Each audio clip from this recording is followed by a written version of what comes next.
Have you heard of burner phones? They're cheap, prepaid phones. You buy one, you make the call, and then you toss it. Hence the name burner, as in burn the device. Now, these phones are not new. They've been used for years to go incognito. Drug dealers apparently love them. So do undercover agents. Crime thrillers made them famous. And now these phones are back in demand. Do you know why? Who is buying burner phones?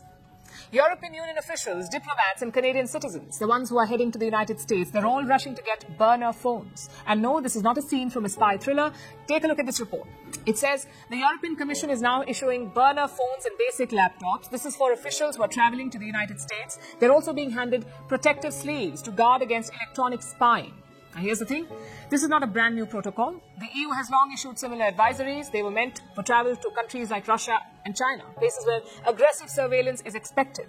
But the United States, the so-called beacon of freedom, it is under scrutiny for the very thing it condemns. So Europeans are taking no chances, and it says a lot about their relationship with the US. It started with Trump's new border policies. This is what reports say. That US border agents are now scanning mobile phones. They're digging through emails and scrolling through social media feeds. And what happens if they find posts that are critical of the administration? They detain some travelers and turn away others.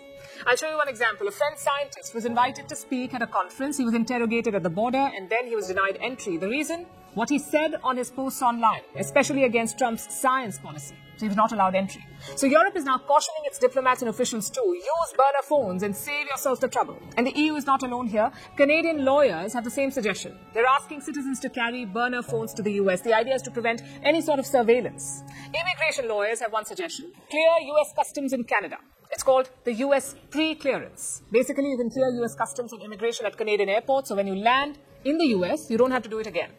That's what immigration lawyers are recommending. This way you can avoid surveillance. Now, technically, US border authorities can search your devices without a warrant. They can ask for your passcode. They can look through your texts, your emails, photos, social media. They can also make a copy of your data. All of this is legal.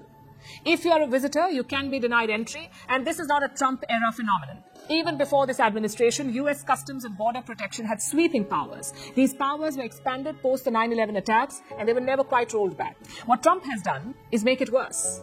His policies have not introduced surveillance, they have intensified it. This is being done to crack down on immigration. But the result is chaos. Visitors are being detained, they are being turned back. Many countries have issued advisories, and we are now seeing the slow unraveling of a perception that democratic nations do not behave like surveillance states. The United States has long styled itself as a land of the free, a place where freedom of speech is a birthright and dissent is patriotic. But policies like these blur that picture. They raise a very uncomfortable question. If your freedom of expression ends at the border, was it ever truly freedom?